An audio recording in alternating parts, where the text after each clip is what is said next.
In this week's Torah portion, Pekudei, we delve into the meticulous account of the materials donated for the construction of the tabernacle, a sacred space that allowed the divine presence to dwell among the people. And Pekudei actually means accounting of. Now, this narrative is not just a historical recounting, it holds profound lessons for our personal development, our relationships, and our professional lives. So let's explore how this message can inspire us in these realms. So the detailed accounting of materials in the construction of the tabernacle teaches us the importance of accountability and precision and how these are important in our own lives. So just as every piece of gold, silver, and copper was accounted for, we too must take stock of our personal resources, whether they be time or energy or talents and skills, and use them with intention. And there's great value in taking inventory of our talents, gifts, skills, resources, etc., and setting clear goals for our lives and for for our inventory. What are we going to do with our inventory? What goals are we going to set? What are we going to build? What are we going to create? What are we going to do in this world? How are we going to serve this world? How are we going to serve our families, our spouses, our community with these things? And being accountable for the steps taken towards achieving them. Now, this portion reminds us that meticulous planning and responsibility are key to not only building the tabernacle, but also to personal growth and spiritual fulfillment. We have to be honest with ourselves in terms of what our strengths and weaknesses are. And when we know what they are, then we know what we need to work on, and we know what strengths we have so that we can use those strengths and not be ashamed of them as well. Also, the construction of the tabernacle was a communal effort, and it required the contributions and cooperation of the entire community. Now, this collective endeavor illustrates the essence of a successful marriage and family life, where partners and all family members, even children, work together to build a sacred space within their relationship for God. Just as different materials were brought together to create a dwelling place for the divine, couples and children must bring their unique strengths, values, and dreams together to build a strong, harmonious relationship. And we have to acknowledge each other's unique strengths, values, and dreams as well. Sometimes, sometimes what draws us to our spouses later becomes, a source of irritation or frustration. I've seen that in my life, and we have to remember that that we aren't meant to be the same. We're meant to unite, but we're not meant to be the same. And that we should appreciate each other's differences.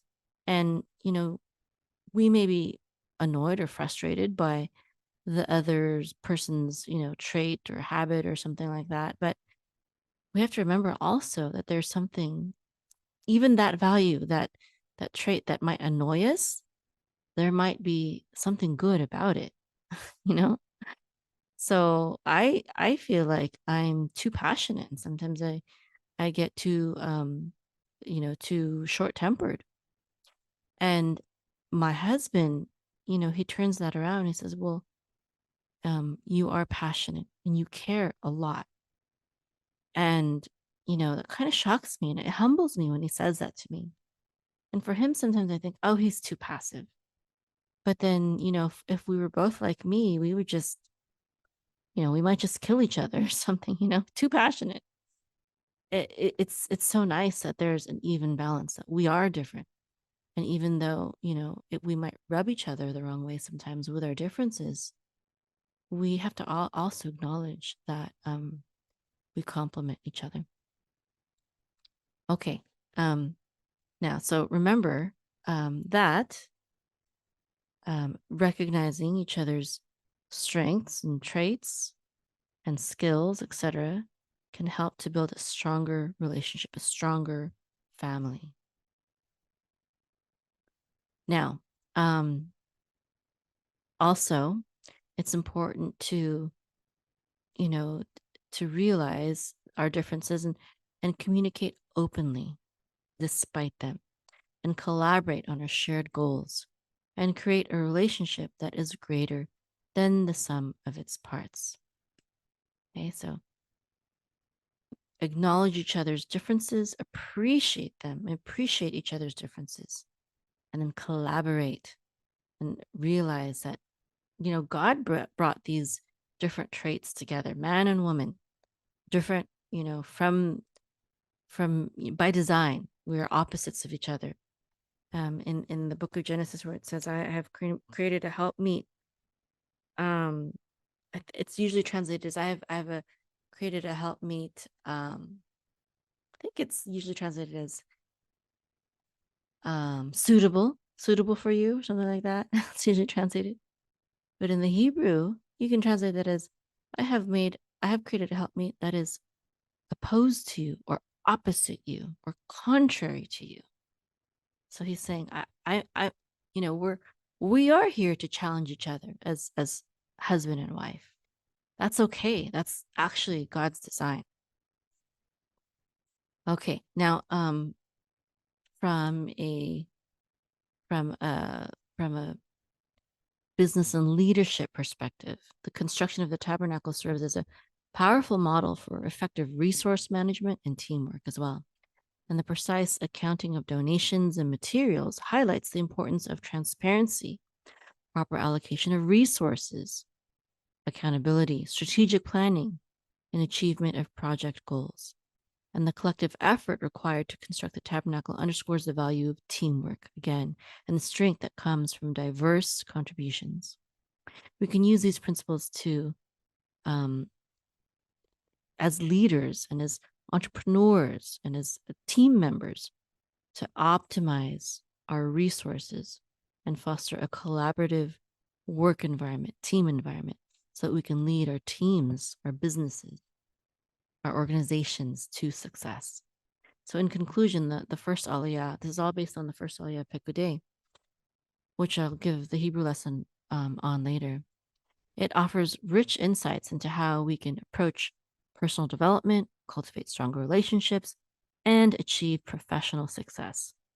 By embracing accountability, collaboration, and strategic resource management, we can build meaningful and fulfilling lives, just as our ancestors came together to create a sacred space for the divine presence in the tabernacle, the Mishkan. Let us take inspiration from their commitment and precision as we strive to reach our own goals and build our own sanctuaries, whether they be in our hearts, in our homes, or in our workplaces. We should be devoting everything to the Creator. Love God with all our heart, all our soul, and all our strength. And now for the Hebrew lesson.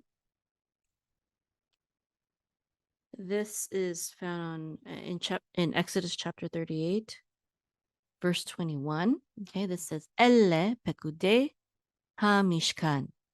Mishkan ha Edut. Okay, so Elle is these, Pekudei is accountings of, or numberings of, or inventory of ha Mishkan, which is the Mishkan. Okay, so these are the accountings of the Mishkan. You could put a period or a dash or a comma or something like that. Mishkan ha'edut, which means the dwelling presence of the testimony. So the tabernacle of testimony.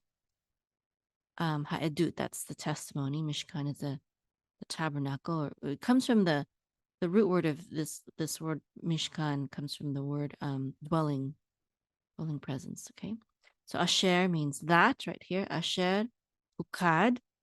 Or so that counted, and this pukad is shares the same root as pekudei. Okay, alpi, according. This is according to, but literally it's by the mouth of. Okay, Moshe, Moses, avodat, which means service or work or worship. The same Hebrew word for all of those words. Avodah. Avodat is service of. Okay. Halevim, so that's the Levites. Beyad, by the hand. Itamar, that's a name, Itamar. Ben Aharon, so Itamar was the son of Aaron. Ben Aharon, Ben his son. Ha-Kohen, that means the priest. Let's see how Chabad translates it here. These are the numbers of the Mishkan of the testimony, which were counted at Moses' command. This is the work of the Levites under the direction of Itamar, the son of Aaron the Kohen. Okay. So I give you a very literal translation, or a try anyway. Okay, next verse. So this is 38:22 now. It says Uvtzalel, which means and Betzalel. So U is and then if it didn't have the U here, we would say Betzalel. But because it has the U, which means and, we say Uvtzalel. That's how you pronounce it. It's probably, I believe it's that way because of ease of pronunciation. That's Uvtzalel is easier to pronounce than Ve Betzalel. That's like extra syllables, right?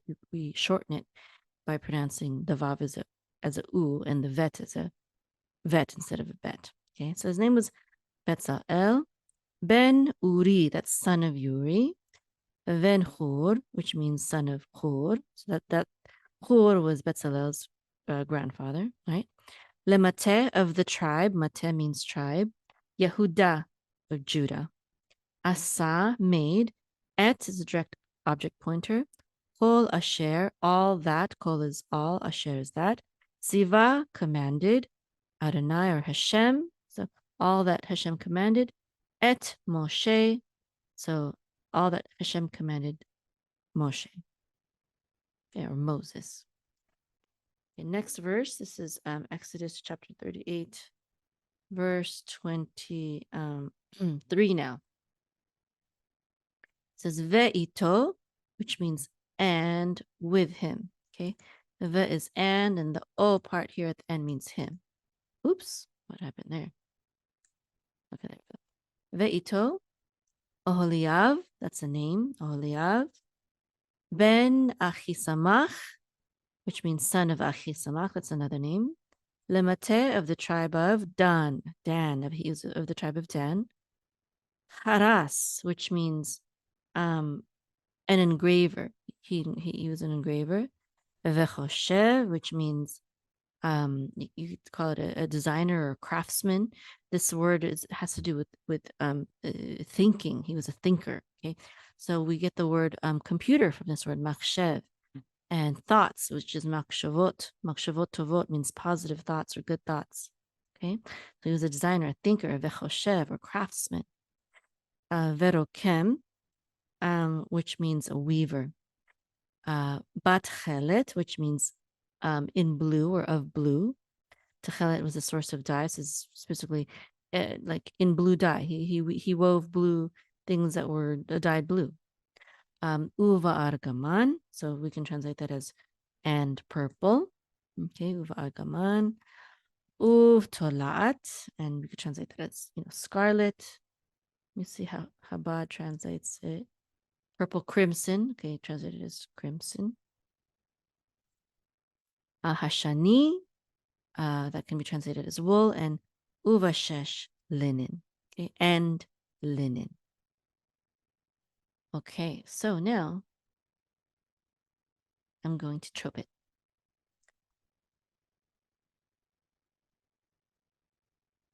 Ele Pekudei hamishkan, mishkan haedut, asher pukad al pi Moshe, avodat הלוויים ביד איתמר בן אהרון הכהן.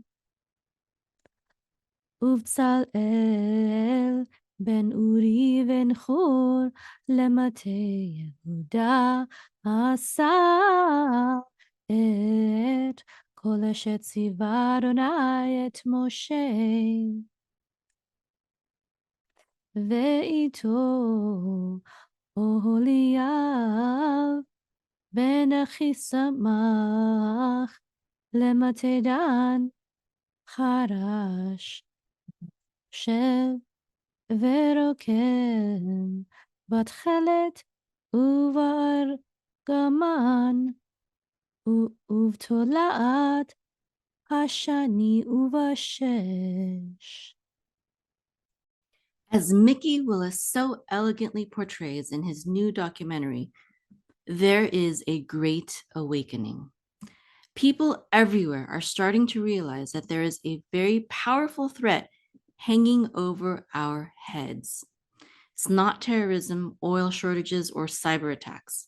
The clearest and most pressing danger lies in the fact that most of our modernized population has at least one chronic illness as we speak.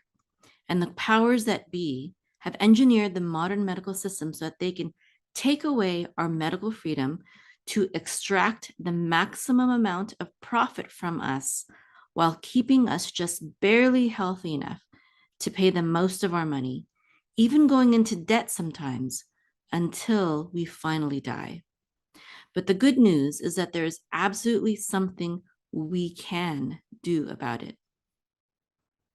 The bad news is that there is a modern medical crisis, and therefore there is a rise in the need for true holistic healers.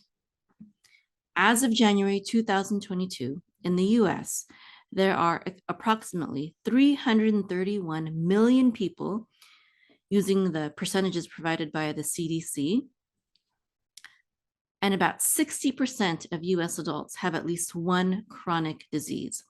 If we consider the adult population of the US to be roughly 75% of the total population, which is about 248 million adults, then about 149 million adults in the US have at least one chronic disease. About 40% of US adults have two or more chronic conditions. Using the same estimation for the adult population, this would equate to roughly 99 million adults with two or more chronic conditions. Now, examples of chronic conditions are diabetes, cancer, heart disease, glaucoma, colitis. The number of people with chronic conditions is growing at an alarming rate. And today, the numbers are even worse. Now, despite advances in modern medicine, our health is worse today than ever before in our history. There's no doubt that sickness affects us directly, causing untold suffering and hardship. But I'm here to tell you how the situation got so bad and how learning the steps to becoming a holistic healer can help you do something about it. So why are we sick? I'll be brutally honest here so that there are no misunderstandings. We get sick because our lack of health is economically profitable for a lot of big companies and shareholders. This includes, first, the food industry with all the designer junk foods and beverages that hold no nutritional value and actually make us fat and sick. There's a book called Nutrition and Physical Degeneration by Weston A. Price.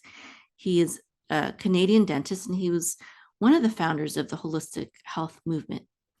Now, this book is from 1939, but in this book, he chronicles his travels around the world to study the diets and nutrition of various traditional cultures, comparing the health of those who ate indigenous foods with the health of individuals in the same communities who consumed more modern processed foods. Here are his main observations. Number one, traditional diets versus modern diets. Dr. Price documented the superior health, physical development, and dental health, like the absence of cavities and properly formed dental arches, of populations consuming their native traditional diets. These diets were diverse, but were rich in essential nutrients and were devoid of processed foods. And number two, he found degeneration due to processed foods. Now, when the same populations began consuming a more modern diet, of refined sugars, flours, canned foods, pasteurized milk, etc., there was a noticeable decline in their overall health and physical development. Dental issues such as cavities and malocclusions became rampant. Beyond dental health, Dr. Price observed a general physical degeneration, including susceptibility to chronic diseases and other health issues. And our food supply has only become worse. Not only are they processed, but all sorts of harmful chemicals, genetically modified substances, and all sorts of unwanted things that he had never even heard of before are now being added to our food supply, in addition to all the things that were already being added back in his day, back in 1939. Second reason why we're sick is because of all the polluting industries that fill our lives and bodies with harmful toxins, like the poisons they try to force into our bloodstreams, the toxins that they spray in our skies, the mind-numbing chemicals they treat our water supply with, the life-killing pesticides they spray on our genetically modified food, the irritants and allergens and nutrient-depleting ingredients they put in our soaps, cosmetics, clothing, houses, and even children's toys. The list goes on and on. And let's not forget all the mental toxins that they feed us on social media, movies, propaganda in the news, schools, etc. And what about the toxic mindsets, relationships, and environments, etc., that we keep ourselves in?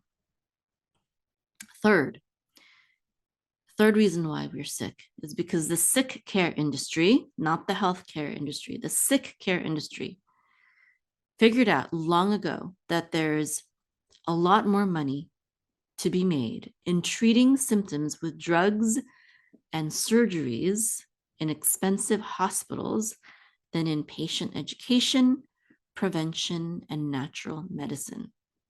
Even if those drugs and surgeries are inferior, cause tons of side effects and more problems than they were originally designed to solve.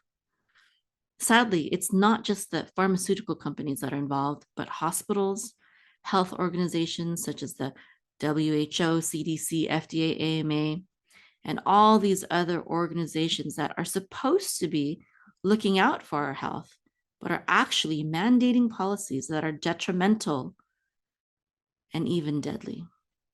Why do they do this? Because there's a lot of money to be made in making and keeping us sick. As Professor Paul Zane Pilzer explained in his best-selling book, The Wellness Revolution, incredibly powerful economic forces are preventing people from taking control of their health and actually encouraging them to gain weight. Force is so powerful that nothing short of a revolution will be able to stop them, and not just gain weight, but become extremely sick and even die. But there's nothing short of a revolution that will be able to stop these forces. Since birth, we've been bombarded with millions of ads that turn us into happily paying consumers of the very things that make us sick. Now, the only way for us to become and stay healthy for life is to train ourselves to see through all the commercial deception and brainwashing and learn how to truly be healthy and heal ourselves. This is what we teach in the Arukah Holistic Healer Certification Program at arukah.com. We cannot expect a solution from those who don't have our best interest at heart. We have to take matters in our own hands. And when we learn how to care for ourselves and our loved ones with holistic healing wisdom, we learn something equally important at the same time: how to help the other half of the population that is constantly and chronically ill. My name is Mayim Vega. I am a holistic healer and the founder of Arukah.com, the Holistic Life Academy. And I invite you to join me in the free course, 8 steps to become a holistic healer, that you can register for at my website, www.arukah.com. That's ARUKAH.com, where I'm going to uncover the steps that I took to go from becoming a computer scientist at NASA to a stay-at-home mom trying to take care of my family the best I knew how. But because of the failing modern medical system, how I instead took my health and healing and the health and healing of my family into my own hands and became a confident and effective holistic healer. Now, coaching and training others, including medical workers such as doctors, nurses, medical technicians, etc., as well as people who were like myself back in 2003, just a simple mom trying to raise her family, and teaching them how to become confident and effective holistic healers. Become the healer of your home and your community without the need for pharmaceutical drugs with harmful side effects, hospitals, doctors, or even dentists. Build a profitable online health coaching business. Get started on your journey and register for this free mini course now at www.arukah.com, ARUKAH.com. You have nothing to lose and your health and well-being to gain, as well as the health and wellness of your family, your loved ones, and your community. www.arukah.com, ARUKAH.com. See you on the other side.